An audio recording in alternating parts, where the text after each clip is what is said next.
Assalamualaikum warahmatullahi wabarakatuh. Halo sahabat cerdas liputan Sumbawa, balik lagi bareng aku Mujiati dalam segmen Ngobrol bareng Gen Z. Oke, teman-teman, semoga masih ingat ya sama Kak Fadwa. Di beberapa episode lalu kita sempat ngobrol-ngobrol bareng juga sama Kak Fadwa. Dan hari ini kita juga akan ngobrolin sesuatu yang tidak kalah seru karena ini kayaknya penyakit sejuta pemuda atau penyakit sejuta Gen Z. Betul sekali. Sampai muncul sebuah tagline yang makanya ini tagline ini tuh jadi tema guys. Jadi temanya itu adalah emang iya Gen Z si paling baperan. Iya. Ya nggak sih, kita mau ngebahas itu. Tapi itu kakak sepakat nggak sih tentang tagline itu bahwasanya Gen Z itu katanya si paling baperan gitu.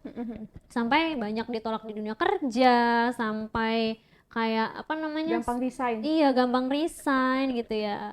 Gitu Kak. Gimana gitu? Oke. Kalau menurut aku pribadi ya, sebenarnya bisa bilang sepakat. Cuman tidak sepenuhnya. Gimana tuh? Karena ini kembali ke diri kita masing-masing ya, gitu.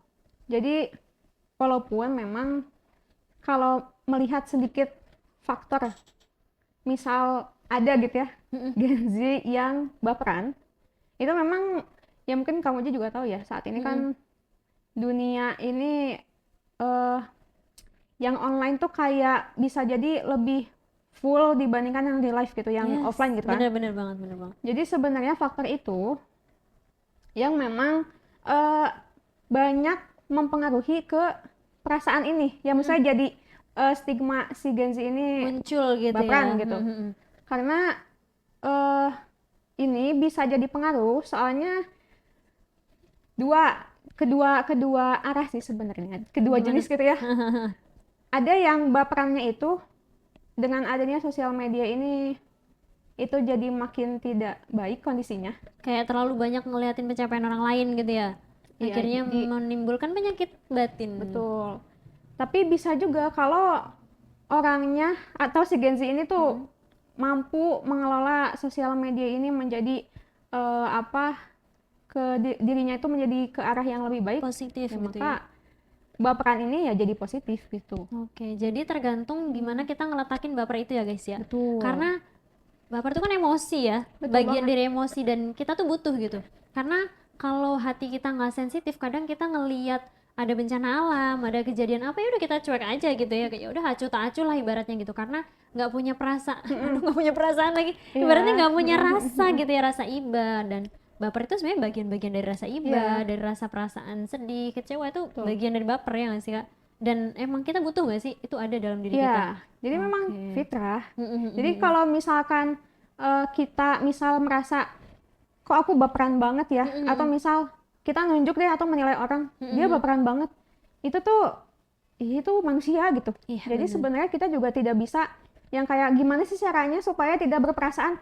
Ya karena kita butuh gitu ya. Kan human gitu. Jadi itu normalnya gitu. Cuma memang ini kembali ke bagaimana diri kita masing-masing menjadikan baper itu mau ke yang positif atau yang ke negatif. Gitu sih. Nah gini Kak, jadi sebenarnya apa aja sih yang nyebabin kita ini Gen Z tuh gampang banget mudah baper gitu, penyebabnya? Tadi yang pertama yang udah aku spill dikit nah, faktornya itu kan salah satunya karena sosial media.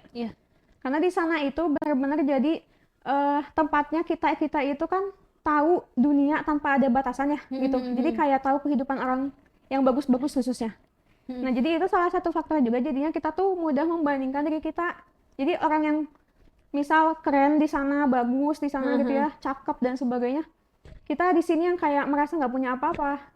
Muncullah itu adalah perbandingan sosial. Merasa minder akhirnya gitu ya. Dan kita juga jadinya punya ekspektasi tinggi kan ke diri kita, tapi kita nggak bisa mencapai itu. Nggak bisa ngapa-ngapain gitu kayak. Ini pengen banget punya uang banyak, tapi kerjanya rebahan. Betul. Oke. Jadi itu nyiksa diri kita banget akhirnya. Betul banget gitu. Nah terus selain sosial media ya, yang sejauh ini aku pelajari kalau di psikologi ya, itu ada, kalau mungkin teman-teman tahu juga, ada teori perkembangan psikososial dari Erik Erikson ngomongin bahwa memang ya remaja itu lagi masa-masanya ada di posisi kebingungan dengan dirinya. Perasaannya sendiri gitu. Bahkan gitu ya. Gitu, jadi masih haus sekali dengan pengakuan atau validasi dari penilaian orang lain ke kita. Bener. Gitu. Bener banget. Jadi kayak butuh sekali nama pujian gitu. Jadi sekalinya kayak dikritik tuh kayak langsung gitulah, baper ke arah yang negatif gitu. Iya bener banget gitu. Karena ini nyata banget sih sebenarnya pun kadang terjadi di diri aku gitu ya. Ketika kita lagi kerja itu ternyata support, walaupun ini misalnya minus nih kerjaan kita, tapi support itu bener-bener ngebangun buat kita tuh bangkit lagi gitu. Bahkan aku pernah ngalamin kejadian juga gitu ya. Aku pernah hilaf ya guys. Aku pernah di sebuah organisasi jadi senior posisinya gitu ya. Itu tuh aku nggak appreciate dulu apa yang dia kerjakan, tapi aku langsung ngenilai kayak salah, kamu tuh harusnya nggak kayak gitu, harusnya gini.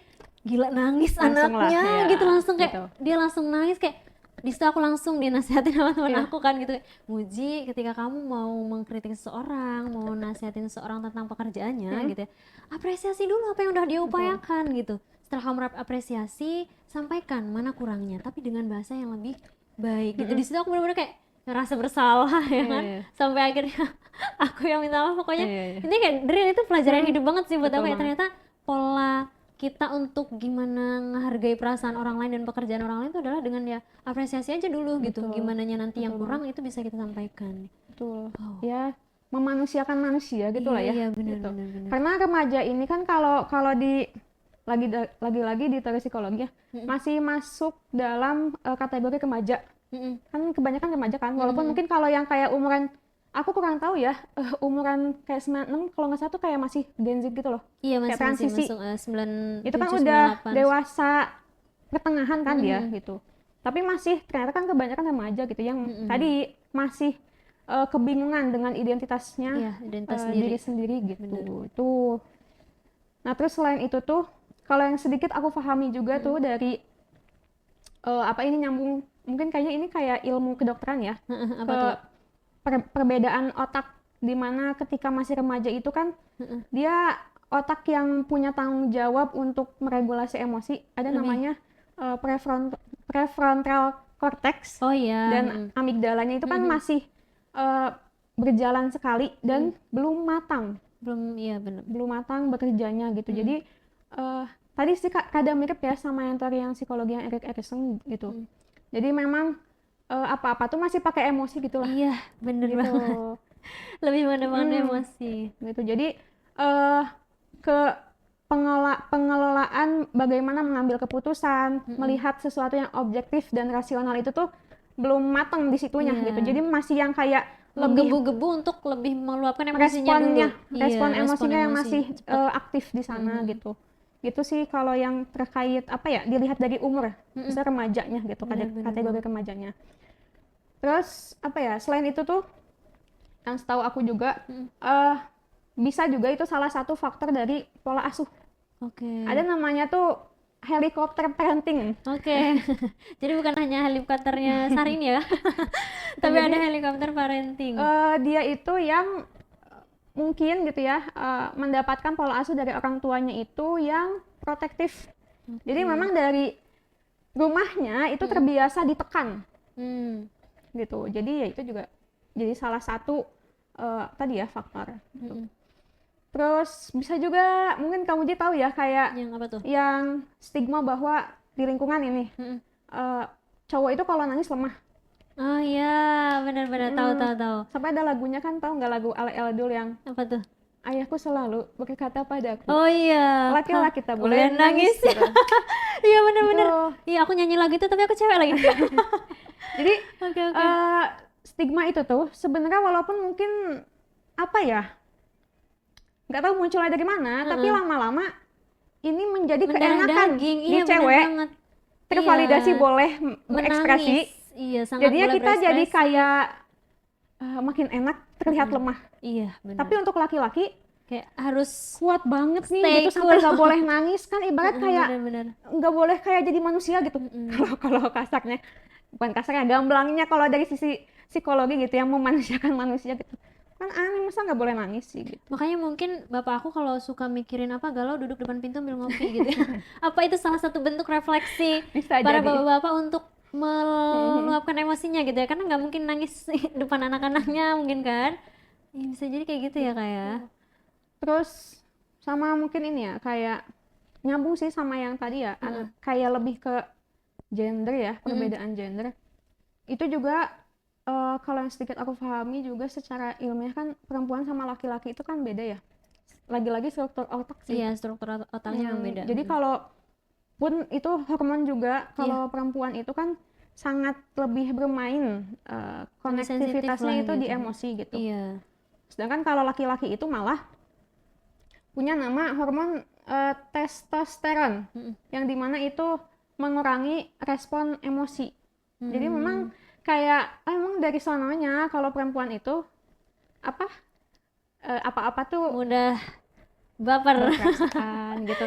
Kalau ada konflik yang didahului, tapi aku merasanya gini gitu. Iya, pakai perasaan gitu ya, perasaan aku gitu. Kalau cowok apa dikit-dikit yang gini nih langsung kan gitu, main ke logika. solusi gitu, ke logika, langsung berpikir untuk menyelesaikan masalah gitu. Iya, bener banget. Itu sih mungkin ya yang mempengaruhi kenapa kita itu baper gitu ya. Atau ya intinya punya perasaan gitu loh gitu. Baper gitu ya. Terus sih. Iya, yang penting kalian jangan mudah baper sama negatif. Yes. Yeah. Nah, tapi Kak, tadi kan kita udah cari tahu nih terkait penyebab-penyebabnya. Ternyata banyak banget ya teman-teman. Tolong dicatat gitu ya. Tolong ingetin saya. Nah, Kak, gimana cara kita ngelola? Tadi kan kita udah cari tahu nih penyebab-penyebabnya. Sekarang kita harus tahu juga gimana cara ngelola perasaan itu gitu ya, baper tadi itu, supaya baper ini kita bisa bawa menjadi baper yang positif yang Kakak bilang tadi. Gimana, Kak? Oke. Ini mungkin kebanyakan dari pengalaman hidup. Oke, boleh.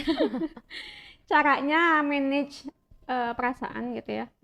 Itu yang pertama, yang paling penting tuh kita paham kita itu punya tipe cocoknya meregulasi emosi tuh kayak gimana gitu. Karena kan kita masing-masing tipenya beda-beda gitu ya. Jadi memang harus kenal sama diri sendiri. Apakah kita itu yang tipenya kalau mudah marah, misalnya sumbu pendek gitu ya kalau bahasa sekarang, itu tuh yang tipenya bisa marah di depan umum, atau diem aja sampai misal yang harus posisinya harus ngomong tapi malah nggak ngomong gitu. Itu tuh harus paham sama diri sendiri gitu. Jadi kalau udah paham itu, nah kita upayakan nih kita itu mampu ketika ada sesuatu yang nge-trigger kita jadi baper gitu ya, yang harusnya kita nggak terlalu baper di sana, kita upayain bisa menilai ulang kondisi itu. Iya. Karena bisa jadi kita yang alay ya kalau bahasa ini mah. Kayak ini tuh kayaknya aku yang alay kayaknya gitu ya. Padahal gini doang dan sebagainya gitu. Tapi lagi-lagi kita juga harus tetap mengakui kalau kita, oh aku tuh ternyata kalau diginiin doang udah sedih ya gitu. Ibaratnya kayak yang mengevaluasi emosi sendiri. Betul, gitu. Dan selain itu pun ya kita harus mindfulness gitulah, ya penuh kesadaran bahwa tapi nggak apa-apa gitu. Maksudnya aku ngerasa kayak gini, tapi lagi-lagi adalah harus paham apakah dengan kita saat itu harusnya tidak mengekspresikan secara penuh apa yang kita rasain, itu boleh nggak gitu kayak gitu.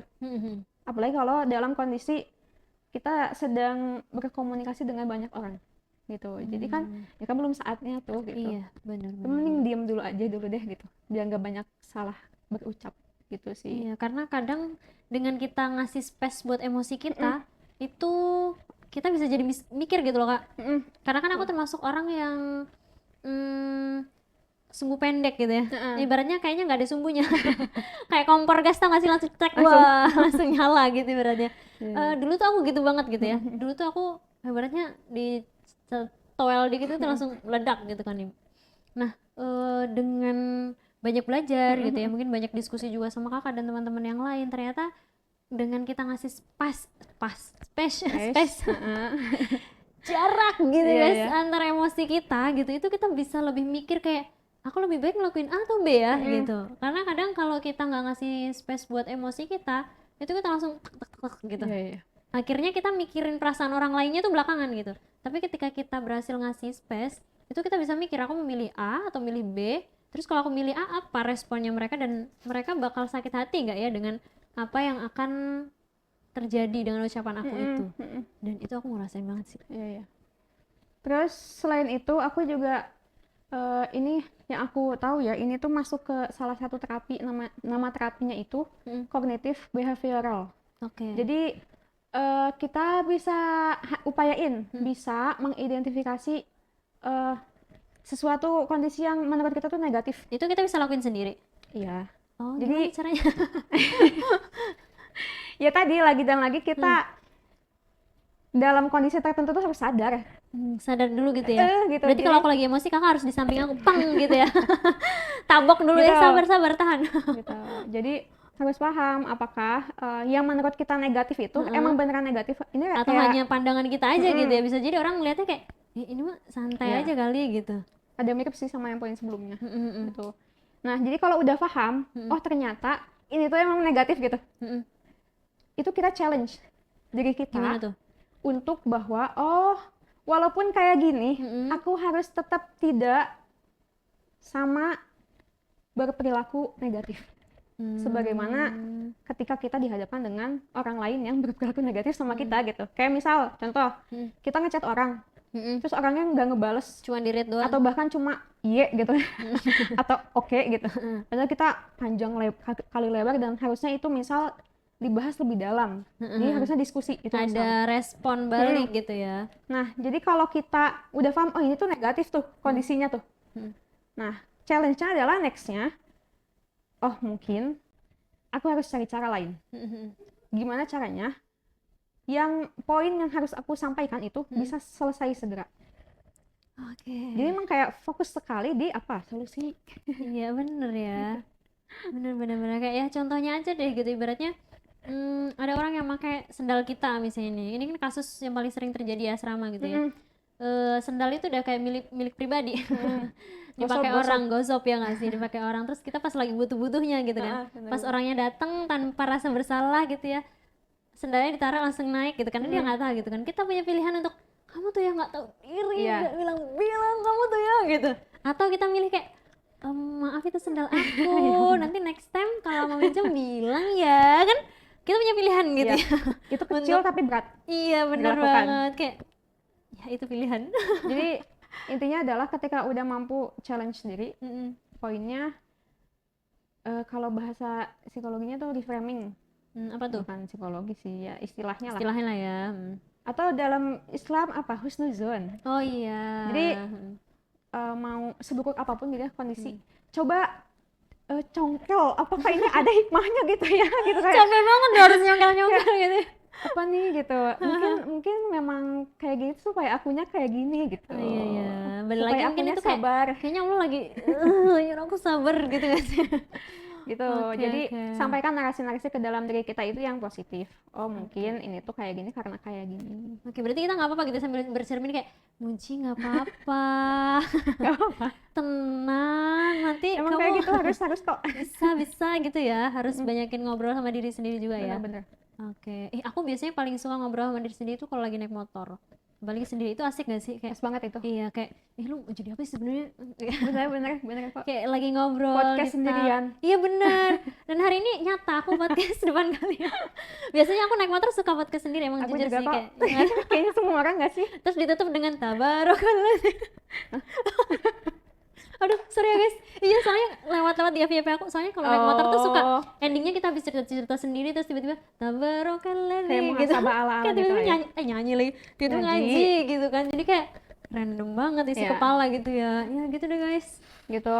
Terus ada juga caranya dari eksternal diri kita. Jadi kalau misalkan memang kita sesulit itu memanage diri ya, carilah orang-orang sekeliling kita yang memang bisa kita percaya. Tapi kalau sampai kayak nggak ada banget gitu, kayaknya aku sesulit itu dipercaya sama orang, coba cari komunitas atau forum-forum lah gitu, yang memang di sana itu punya visi misi, bisa saling sharing masalah, maksudnya saling bantu gitu ya, bukan saling sharing menyulitkan, bukan itu. Tapi tadi khususnya mungkin yang udah jelas ada konseling di sana gitu. Jadi insya Allah tuh kalau memang udah jelas tujuan misal forum di sana memang boleh konseling, insya Allah tuh bisa membantu untuk memanage diri kita gitu. Gitu. Iya. Terus lagi ya yang kalau dari eksternal tuh ini nih, benda kecil ini Kenapa itu dia juga harus bisa kita kendaliin? Iya. Tapi gitu. kayaknya dia yang sering ngendalin kita. Iya benar sih. Di rukyah dulu nggak sih? Jadi kita upayain bisa detox medsos. Oke, Jadi apa enggak disiram? kasih obat. Jadi ya dikasih waktu, kita boleh main kapan berapa menit gitu ya. Bahkan sekalipun ya mungkin kita yang kayak aku pribadi juga banyak bekerja di laptop, kayak dikit-dikit buka laptop, dikit-dikit buka HP, yang dimana tuh nyari konten sebenarnya. Cuman kayak suka kebablas jadi gak sih? kebablasan, terus malah yang kayak nonton hiburan tapi bilangnya emang buat konten. Iya benar, dan sampai akhirnya banyak banget konten yang aku save. Iya gitu sih. Jadi kita harus punya waktu di sana gitu, karena itu juga jadi salah satu tadi ya tempat kita bisa terjebak gitu banget sih. Sama terakhir apa tuh? Tentunya adalah kita juga harus ini ya, self compassion. Kayaknya aku kemarin nyebutin juga ya ketika di episode sebelumnya. Jadi kayak coba kita tuh amat upayakan mampu memberikan apapun hal-hal yang positif ke diri kita, karena kita memang menganggap ya diri kita itu berharga, penuh kasih sayang gitu. Jadi sebelum kita baik-baik sama orang gitu ya, kita juga harus baik-baik sama diri kita dulu ya gitu. Iya. Berarti sebelum nelak traktir orang. Nelak itu apa ya bahasa Jawa ya? Nggak tahu apa itu. Ada nelak. Lupa lah, nanti teman-teman boleh ya di komen nelak apa ya, aku lupa tiba-tiba. Nah gitu, intinya sebelum kita baik sama orang lain ya diri sendiri lah ya yang diutamain gitu. Sebelum kamu nraktir mixu ke orang lain, ya diri kamu dulu yang ditraktir gitu loh. Punya uang gak gitu, jangan maksa ujuk-ujuk nraktir orang supaya orang seneng, atau maksain banget nraktir pacarnya gitu kan, uang bokap. Bahaya, bukan siapa-siapa juga ya gitu. Gak usah ngabisin uang buat pacaran doang gitu. Jadi kita harus baik ya sama diri sendiri. Terus kita juga harus paham kita tuh manusia yang boleh kok gitu ngerasa takut, boleh ngerasa ada di titik tuh kayaknya aku nggak mampu apa-apa ada di sini gitu.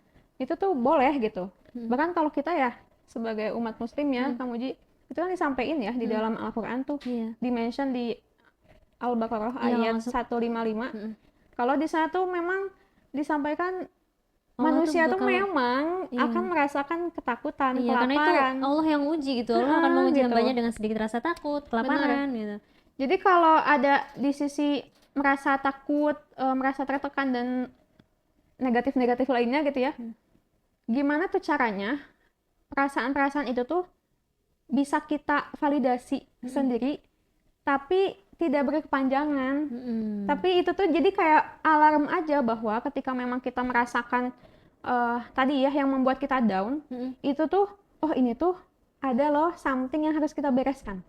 Bener banget. Gitu. Jadi jangan berlebihan menenggelamkan diri juga gitu ya. Atau malah gini, ih alay banget sih, udah aku nggak usah ngerasa kayak gini, apa gitu doang. Ribet banget kayak gitu. Mengelak akan perasaan itu.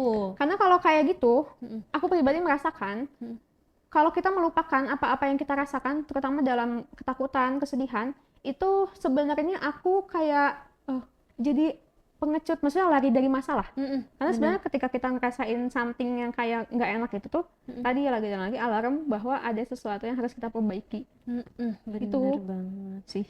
Kalau manajemen yang aku upayakan ke diri aku, entah itu emosi atau apapun, pokoknya itu sih yang sejauh ini lagi aku upayain banget. Oke. Thank you Kak. Itu sangat seru banget aku rasa diskusinya. Karena emang walaupun aku bukan jurusan psikologi ya, tapi emang aku suka banget gitu tentang ilmu-ilmu kayak gini, wawasan kayak gini gitu ya. Lagi-lagi karena dulu aku pengen banget kuliah di jurusan psikologi guys, tapi rencana Allah itu pasti yang terindah. Akhirnya aku kuliah di jurusan ekonomi. Ya mungkin aku nanti bakal jadi miliarder mungkin ya. Amin. doain ya, pengen banget nih bisa jadi kayak orang-orang yang bisa ngasih beasiswa ke orang lain. Amin. Ya semoga podcast ini bisa menjadi reminder yang pernah aku ucapkan ya guys. Amin. Oke, nah jadi itu ya. Jadi tadi dari Kak Fadwa udah nge-share sebenarnya bener gak sih kita tuh Gen Z tuh baperan. Ternyata baperan itu memang normal. Perasaan setiap manusia, nggak cuma Gen Z doang ya, milenial juga bisa baperan kok, yang atas-atas atau yang alfa-alfa gitu ya. tetap pasti punya yang namanya perasaan, dan kita tuh butuh perasaan itu, dan kita emosi itu juga butuh gitu untuk mengelola diri kita, karena setiap perasaan di buku apa lagi judulnya, tiba-tiba lupa lagi. Ada buku yang aku baca, dia tuh tentang mengelola emosi. Jadi ternyata perasaan-perasaan yang udah Allah kasih ke kita, dari perasaan sedih, bahagia gitu ya, terus pokoknya ada 4 emosi gitu yang Allah kasih ke kita tuh, ternyata kita hanya nganggep emosi marah aja yang negatif gitu. Padahal ternyata marah itu nggak melulu negatif. Kita tuh harus marah loh terhadap sesuatu hal yang memang sebenarnya nggak sesuai gitu. Kita perlu layak marah. dimarahi. Iya benar, bukan marah yang kayak woi gitu, bukan, tapi gimana kita ngelola marah itu agar tetap bisa tersampaikan. Nah, ternyata tuh jawabannya kayak gitu. Nah, gitu deh, karena kan aku tuh orang yang tadi ya mungkin gak punya sumbu gitu ya, makanya aku banyakin baca buku-buku yang tentang mengelola emosi, supaya itu tadi sih teman-teman, selain tips-tips yang dikasih sama Kak Fadwa, kalau aku banyakin baca buku juga gitu, karena dari buku itu tuh kita bisa dapat juga gimana cara kita tetap ngelola emosi kita supaya tidak berapi-api, apalagi yang kayak aku yang nggak punya sumbu langsung meledak. Oke, sip, itu aja. Kak Fadwa tolong kasih pesan-pesan dulu buat teman-teman di luar sana biar kita bisa sama-sama ngelola rasa baper kita ini. Kalau yang aku upayakan ke diri aku ya gitu, jadi pertama pahami fitrah kita sebagai manusia itu tuh punya sisi-sisi bakal down itu di kondisi-kondisi seperti apa gitu. Nah, kalau udah paham, udah tahu, pelajari lebih dalam. Salah satu contohnya baca buku. Dan aktivitas lainnya yang memang kita bisa di sana akses banyak hal untuk memperdalam itu gitu. Yang terakhir apa? Enggak tiada lain tiada bukan dijalani, dipraktekkan gitu. Dan ujung-ujungnya adalah jadi memang perasaan itu harus ada, jangan dihilangkan gitu. Karena memang itu ya tadi fitrahnya kita, dan itu connect dengan pikiran kita, perasaan, pikiran. Nah, kalau ini udah oke, seimbang, itu insya Allah perilaku kita juga oke. Karena kita dilahirkan itu ternyata apa? Sebagai problem solver, penyelesai masalah. Kita itu dilahirkan tugasnya untuk menyelesaikan masalah di setiap kondisi apapun. Iya benar. Gitu. Jadi mau kita sekarang FOMO gitu ya, merasa aduh kayaknya aku ketinggalan gini-gini gitu ya. Atau ada lagi FOPO. Apa tuh Kak? Emang udah ada istilah baru, aku kok udah ketinggalan? Gimana nih? Fear of people's opinion. Atau kata singkatnya tuh anti kritik. Oh, anti kritik. Gitu. Jadi kita juga ketika kita udah merasa settle ya sama diri sendiri, itu kita jangan tutup telinga. Kalau kita udah ngerasa kayak aku udah paling bisa ngendalin diri aku gitu ya. Gue udah oke nih gitu. Ternyata tidak selalu oke di depan banyak orang, karena kan lagi-lagi kita hidup tuh bertemu dengan banyak manusia gitu. Bersosial. Ya, jadi kita juga tadi karena bersosial juga kan salah satu kebutuhan kita. Gitu. Jadi kita juga upayakan ketika kita punya kecenderungan sombong, dengarlah sekeliling dan lihatlah. Tapi kalau punya kecenderungan flight ya, sebaliknya maksudnya yang kayak ya udah gitu. Pasrah banget hidupnya gitu ya. Itu juga lagi sama sih sebenarnya solusinya. Lihatlah orang-orang yang ada di atas kita gitu. Kalau sombong lihat yang di bawah.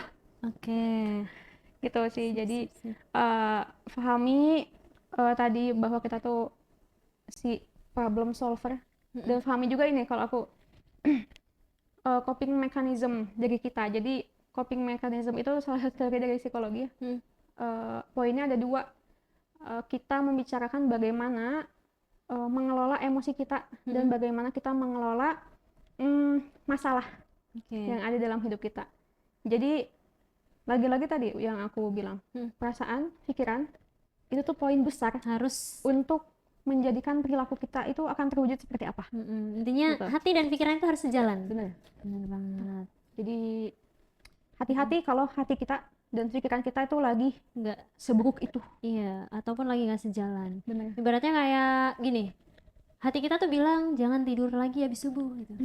Tapi pikiran kita bilang bentar aja. Akhirnya hati dan pikiran nggak sinkron, akhirnya bangunnya jam 12 siang. Satu lagi Kak. Apa dan hati, pikiran itu jangan lupa juga selalu disinkronkan dengan syariat. Karena hati dan pikiran kita itu kalau yang tidak ke sana bablas. Iya benar sih. Jadi ini filsuf. Oke. Tolong. Gak ada ujungnya maksudnya. Oke. Hati-hati itu. Kenapa apel merah? Kenapa apel rasanya gini? Kenapa warna merah jadi Kenapa merah? ada sapu? Aku tuh suka bertanya-tanya, siapa sih yang kasih nama ayam itu ayam? Capek banget. Gitu kan? Itu pas aku kecil, emang anak kecil semua mikir gitu nggak ya? Aku juga sih Kakak gitu juga Pas ya? gede juga iya. Aku sampai mikir kenapa ya nasi namanya nasi, kok bisa jadi beras ke nasi, padi ke beras gitu kayak capek banget. Kenapa ya harus mikirin kayak gitu? Padahal kayak udah kamu tinggal makan Gak aja penting gitu. gitu ya. Udah jalanin aja emang adanya gitu. Iya benar. Udah gitu deh. Terus habis itu Itu sih tadi udah pesan. iya benar. Oke. Gitu guys. Tapi kalau kalian lagi mikirin kayak aku tadi gitu, kenapa ada padi beras dan lain-lain gitu kan? Kenapa namanya ini itu gitu kan? Baca aja di Quran surah apa ya yang Allah itu lagi berfirman, lagi jelasin tentang Nabi Adam yang Allah tuh udah ngajarin semua nama benda-benda tuh pada Nabi Adam. Ya udah berarti Allah tuh udah ngajarin semuanya sama Nabi Adam, udah nggak usah nanya-nanya itu dari mana gitu ya. Tapi Kak, Apa? kalau memang ada hal yang kita kepikiran apa, Mm-mm. tapi itu kita ngomonginnya dengan syariat, Mm-mm. cari. Oke. Karena dia ngaruh sama iman, kalau aku ya. Oke, mungkin ada sesuatu yang emang harus dicari ya yang Kayak itu misal, berkaitan dengan iman. Aku pernah mempertanyakan kenapa sih aku pakai jilbab, ribet amat dah gitu. Oke, itu yang masih logis lah ya, masih ada penjelasan dan Jawabannya ada di mana? Al-Quran udah iya mentok. benar. Itu Makanya lagi aku dan bilang lagi. tadi kalau emang kalian sudah bertanya-tanya, cari jawabannya gitu Kalau ya. merasa Islam, kalau bingung hidupnya gimana, Heeh. nggak usah jauh-jauh nyari. Ya nggak apa-apa sih, cuman maksudnya jangan dilupain bahwa panduan hidup kita kan ya lagi-lagi kan Al-Quran gitu. Iya. Itu sih. Makanya di episode 5 guys, kalau kalian masih ingat gitu ya, aku udah bilang bahwasanya Al-Quran itu surat cinta dari Allah, itu tuh Betul. peta kehidupan gitu ya. Kalau mau kalian tuh jalannya kemana, cari gitu. Ya kalau kita nggak bisa bahasa Arab kan udah ada terjemahannya. Walaupun harus tetap Iya, tetap kita Susah harus banget berguru sih. ya guys, karena nggak semua dalam Al-Quran itu ayat-ayatnya yang semudah itu kita tafsirkan. Oke, sip, itu aja dari aku Mujati dan Aku Fadwa. oke, kita berbagi wawasan dan ilmu yang kita tahu ya teman-teman. Kalau teman-teman ada hal yang ingin ditanyakan, boleh banget teman-teman komen-komen gitu. Ataupun ada yang mungkin tadi kita sampaikan sempat salah Kurang, gitu ya, mau atau diperbaiki, kurang, boleh mau banget. diperbaiki. Boleh banget teman-teman silakan tulis di kolom komentar. Masih junior. Atau teman-teman punya permasalahan apa gitu ya. Iya bener banget. Iya bener sih, ini paling penting kalau teman-teman punya permasalahan apa, bisa nih teman-teman gitu ya curhat di kolom komentar, atau kalau Boleh misalnya malu-malu boleh nih DM ke Instagramnya Liputan Sumbawa, ke YouTube-nya atau ke Facebook-nya, atau mau langsung ke Kak Fadwa juga Boleh boleh. banget. Instagramnya Kakak apa? Aku lagi merintis platform Iya, aku platform juga ada apa, namanya Kala Tahap ID. Kala Tahap Ini, ID. Mohon maaf ya jangan kaget ya followersnya dan postingannya belum ada apa-apa. Iya, karena memang baru merintis ya teman-teman. Sama IG aku Fadwa, susah sih.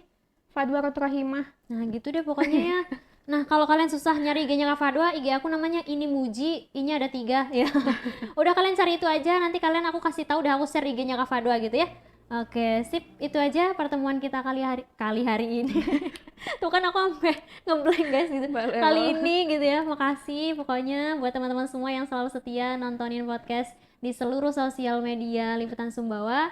Lagi-lagi aku berharap semoga apa yang kita omongin, apa yang kita bahas bisa bermanfaat buat teman-teman semua. Selamat menjalankan ibadah puasa. Bentar lagi kita masuk ke Lebaran, Idul Fitri ya teman-teman ya. Semangat semuanya untuk puasa di penghujung hari puasa. Bulan Ramadan maksudnya gitu ya. Semoga makin semangat terus, digasin terus, dan jangan lupa selalu bersyukur. Itu aja dari kita berdua. Terima kasih and wassalamualaikum warahmatullahi wabarakatuh. Assalamualaikum warahmatullahi wabarakatuh.